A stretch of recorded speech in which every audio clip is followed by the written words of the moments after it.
আজ থেকে BDP renewal second phase শুরু হয়েছে। যারা করেননি অবশ্যই এই স্টেপ বাই স্টেপ পদ্ধতিতে আপনাদেরকে দেখিয়ে দিচ্ছি কিভাবে এই রিনিউয়ালটা সহজেই করতে পারবেন।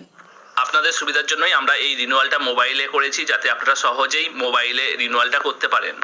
এই বিডিপি রিনিউয়াল পেমেন্টের মধ্য দিয়ে স্টুডেন্টশিপ সার্টিফিকেট, সেই সঙ্গে পেমেন্ট কনফার্মেশন রিসিপ্ট এবং রিসিপ্ট অফ SLMS আমরা ডাউনলোড করব এবং স্টুডেন্টশিপ রিনিউয়াল নিয়েও আলোচনা করব। অবশ্যই ভিডিওটি প্রথম থেকে শেষ পর্যন্ত দেখুন, তাহলে বিডিপি প্রথম বর্ষ, দ্বিতীয় বর্ষ এবং তৃতীয় বর্ষের সমস্ত স্টুডেন্টরাই এই রিনিউয়ালটা করতে পারবেন সহজেই। এবং নেতাজি সুভাষ ওপেন ইউনিভার্সিটির বিভিন্ন গুরুত্বপূর্ণ ভিডিও এবং আপডেট পাওয়ার জন্য অবশ্যই চ্যানেলটি সাবস্ক্রাইব করে পাশে বেল আইকনে হাত দিয়ে রাখুন। বিডিপি রিনিউয়াল করার জন্য আপনারা নেতাজি সুভাষ ওপেন ইউনিভার্সিটির অফিসিয়াল ওয়েবসাইট NSOU.ac.in এই ওয়েবসাইটে গিয়ে আপনারা উপরের দিকে দেখুন লেখা আছে রিনিউয়াল, বিডিপি রিনিউয়াল 2021, এই অপশানে টাচ করুন বা ক্লিক করুন। টাচ বা ক্লিক করার পর এইরকম পেজ চলে আসবে। এই পেজেরই একটু নিচের দিকে আসবেন। নিচের দিকে দেখুন লাল রঙের অপশানে লেখা আছে click here for BDP renewal. এই অপশানে গিয়ে আমরা রিনিউয়ালটা করব।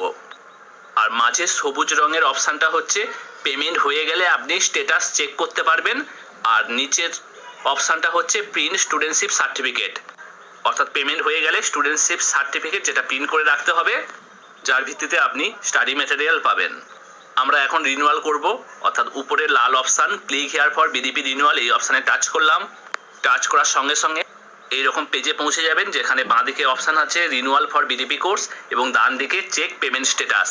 আমরা যেহেতু রিনিউয়াল করব তাই বাঁ দিকের option renewal for BDP course এই অপশানে টাচ করব। আর পেমেন্ট হয়ে গেলে পেমেন্ট স্ট্যাটাস চেক করার জন্য ডান দিকের অপশানটা, আমরা বাঁ দিকের option renewal for BDP course এই অপশানে টাচ করলাম রিনিউয়াল করার জন্য। টাচ করার সঙ্গে সঙ্গে পরবর্তী পেজে পৌঁছে যাবেন, যেখানে উল্লেখ থাকবে আপনার সাবজেক্ট অনুযায়ী কত টাকা রিনিউয়াল ফিজ, এইগুলো একটু দেখে নেবেন। এরই নিচে চলে আসবেন। নিচে আপনার এনরোলমেন্ট সার্টিফিকেট অনুযায়ী আপনি এনরোলমেন্ট নাম্বার টাইপ করবেন এবং সেই সঙ্গে জন্ম তারিখ, মাস, সাল সিলেক্ট করে নেক্সট অপশানে ক্লিক করবেন। নেক্সট অপশানে ক্লিক করার সঙ্গে মূল রিনিউয়াল পেজে আপনি পৌঁছে যাবেন, যেখানে আপনার ডিটেলস আছে। আমরা চলে এসেছি মূল রিনিউয়ালের পেজে, যেখানে আপনাদের ডিটেলস থাকবে। বাঁ দিকে আপনাদের ফটো এবং নিচে সিগনেচার থাকবে এবং ফটো এবং সিগনেচারের ডান দিকে আপনার ডিটেলস থাকবে, যেমন এনরোলমেন্ট নাম্বার, ক্যান্ডিডেট নেম অর্থাৎ আপনার নাম, জন্ম তারিখ, আপনার অভিভাবকের নাম, স্টাডি সেন্টার, কোন সাবজেক্ট নিয়ে বিডিপি কোর্স করছেন, আপনার অনার্স পেপার, সাবসিডারি পেপার, এইগুলো ডিটেলস আপনি দেখে নেবেন। এরপর একটু নিচের দিকে চলে আসবেন। নিচের দিকে আপনাকে কত টাকা রিনিউয়াল করতে হবে সেই ফিজ উল্লেখ থাকবে বা অ্যামাউন্ট উল্লেখ থাকবে। আপনারা দেখতে পাচ্ছেন নিচের দিকে দেখুন এই ক্যান্ডিডেটকে পেমেন্ট করতে হবে 600 টাকা স্টুডেন্টশিপ রিনিউয়াল এবং সেই সঙ্গে কোর্স ফি থার্ড ইয়ার 2100 টাকা, অর্থাৎ টোটাল 2700 টাকা। এবং যেহেতু রিনিউয়াল করতে হবে, ডান দিকে দেখুন দুটো অ্যামাউন্টের পাশেই গোল চিহ্ন সিলেক্ট হয়ে আছে, অর্থাৎ এই দুটো অ্যামাউন্টই একসঙ্গে পেমেন্ট হবে, ক্যালকুলেট হয়ে টোটাল 2700 টাকা পেমেন্ট হবে। এবং উপরের দিকে যে স্ট্রাকচার আছে previous renewal, candidate previous renewal করেছিল সেই অ্যামাউন্টটা এখানে উল্লেখ করা আছে।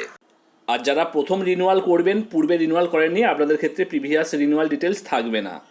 এই সমস্ত চেক করার পর নিচের দিকে ডিক্লিয়ারেশন বলে একটা নিচে বক্স আছে ছোট করে, এই বক্সে টিক চিহ্ন দেবেন, হাত দিলেই টিক চিহ্ন হয়ে যাবে, দিয়ে সাবমিট করে রিনিউয়াল ফিজ পেমেন্ট করবেন। দেখুন আমি ডিক্লিয়ারেশন বক্সে টিক মারলাম, মেরে সাবমিট অপশানে ক্লিক করলাম। সাবমিট অপশানে ক্লিক করার সঙ্গে সঙ্গে এইরকম আপনাকে মেসেজ দিয়ে দিবে স্ক্রিনের উপর, you have successfully applied for renewal, your application number is pay the renewal fee to get studentship certificate.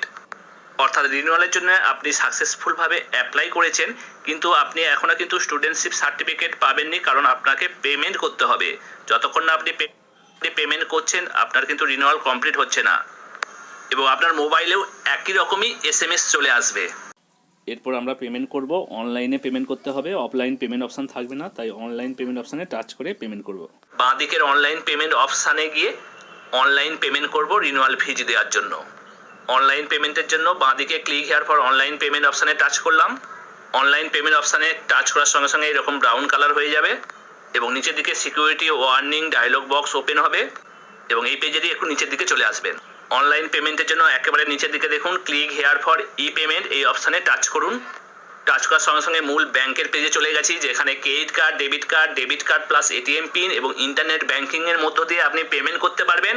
এবং কত টাকা পেমেন্ট হবে সেই অ্যামাউন্টটাও দেখুন উপরে চলে এসেছে, 2700 টাকা উপরে শো করছে। এখানে বলে রাখি বিভিন্ন ব্যাংকের বিভিন্ন ধরনের ক্রেডিট কার্ড, ডেবিট কার্ড বা ইন্টারনেট ব্যাংকিংয়ের মধ্য দিয়ে পেমেন্ট করতে গেলে মূল যে রিনিউয়াল অ্যামাউন্ট অর্থাৎ ধরুন এই ক্যান্ডিডেটের 2700 টাকা, তার উপর কিন্তু এক্সট্রা ব্যাংকিং চার্জ যোগ হবে। সেটা 10 টাকাও হতে পারে, 20 টাকা হতে পারে, 30 টাকা হতে পারে, 40 টাকা হতে পারে, 50 টাকা হতে পারে, বা কোনো কোনো ব্যাংকের ক্ষেত্রে শুধুমাত্র 2700 টাকাই হতে পারে, অর্থাৎ এক্সট্রা চার্জ নাও হতে পারে। আমরা দেখিয়ে দেব বিভিন্ন কার্ড অনুযায়ী কীভাবে এক্সট্রা ব্যাংকিং চার্জটা যোগ হচ্ছে। এখানে আমি ক্রেডিট কার্ডের মধ্য দিয়ে আপনাদেরকে দেখাচ্ছি কত টাকা এক্সট্রা পড়ছে। ক্রেডিট কার্ড ডিটেলস এখানে আমি টাইপ করলাম, টাইপ করে মেক পেমেন্ট অপশানে ক্লিক করলাম। দেখুন টোটাল অ্যামাউন্ট হচ্ছে 2746 টাকা 17 পয়সা, অর্থাৎ 2700 থেকে আরও 46 টাকা 17 পয়সা যোগ হয়েছে।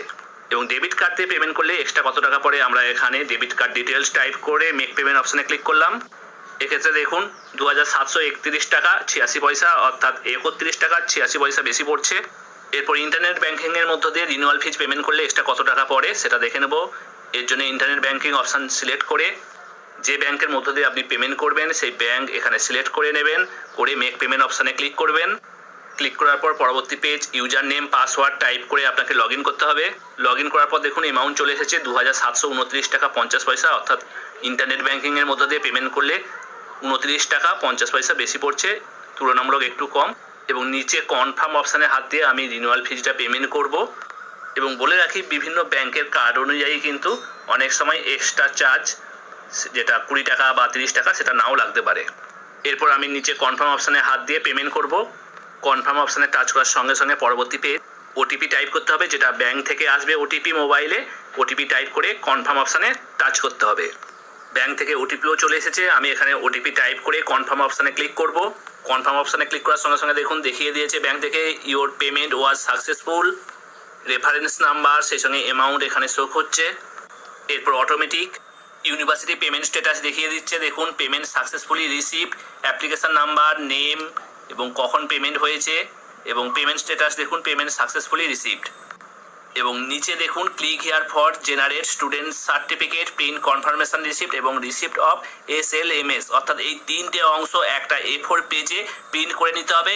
ক্লিক হিয়ার অপশানে টাচ করার সঙ্গে সঙ্গে দেখুন ডাউনলোড হয়ে গেল স্টুডেন্টশিপ সার্টিফিকেট ফর BDP 2021। দেখুন এখানে বলা হয়েছে on the basis of BDP renewal 2021 learners will be allowed to participate in the examination form fill up process if eligible otherwise, অর্থাৎ অন্যান্য কন্ডিশন যদি আপনারা পূরণ করে থাকেন, অর্থাৎ মূলত অ্যাসাইনমেন্ট যদি আপনারা পূর্বে জমা দিয়ে থাকেন তাহলে পরবর্তী ক্ষেত্রে ফর্ম ফিল আপ এইসব কাজগুলো আপনারা করতে পারবেন, পরবর্তী টার্মের এক্সামেও বসতে পারবেন। তাই অবশ্যই রিনিউয়ালটা করে আপনারা এই স্টুডেন্টশিপ সার্টিফিকেট ডাউনলোড করে রেখে দিন। এবং স্টুডেন্টশিপ সার্টিফিকেটের একেবারে উপরের দিকে আপনার নাম, আপনার অভিভাবকের নাম, আপনার পেপার, সাবসিডারি পেপার, এইগুলো ডিটেলস থাকবে, ইমেল আইডি, জন্ম তারিখ, study centre, photo, signature details থাকবে। এবং মাঝের অংশ হচ্ছে পেমেন্ট কনফার্মেশন রিসিপ্ট, কত টাকা পেমেন্ট করেছেন এই ফিজ ডিটেলস এখানে থাকবে, পেমেন্ট কনফার্মেশন রিসিপ্ট। এবং লাস্টের অংশ হচ্ছে রিসিপ্ট অফ SLMS, অর্থাৎ এই SLMS এর মধ্য দিয়ে আপনারা স্টাডি সেন্টারে গিয়ে যে সমস্ত বই এখানে উল্লেখ আছে সেই বইগুলো স্টাডি সেন্টার থেকে পাবেন। অবশ্যই এই তিনটে পার্ট একটা A4 পেজে আপনারা প্রিন্ট করে রেখে দেবেন। এখন কোনোভাবেই স্টাডি সেন্টারে জমা দেওয়ার প্রয়োজন নেই। যখন স্টাডি সেন্টার SMS করবে তখন আপনারা এই তিনটে পার্ট অর্থাৎ একটা A4 পেজে প্রিন্ট করে নিয়ে যাবেন এবং পূর্বে যে এনরোলমেন্ট কার্ড আপনারা ডাউনলোড করেছেন সেটাও সঙ্গে রাখবেন। এখানেই কমপ্লিট করলাম 2021 BDP renewal step by step process. অবশ্যই ভিডিওটি সকল BDP first year, second year, third year সমস্ত বিভাগের স্টুডেন্টদের শেয়ার করুন যাতে সবাই রিনিউয়ালটা কমপ্লিট করতে পারেন খুব সহজেই। অবশ্যই বিভিন্ন গুরুত্বপূর্ণ ভিডিও এবং আপডেট পাওয়ার জন্য চ্যানেলটি সাবস্ক্রাইব করে পাশে বেল আইকনে হাত দিয়ে রাখুন। যখনই আমরা ভিডিও শেয়ার করব ভিডিওগুলি আপনি পেয়ে যাবেন।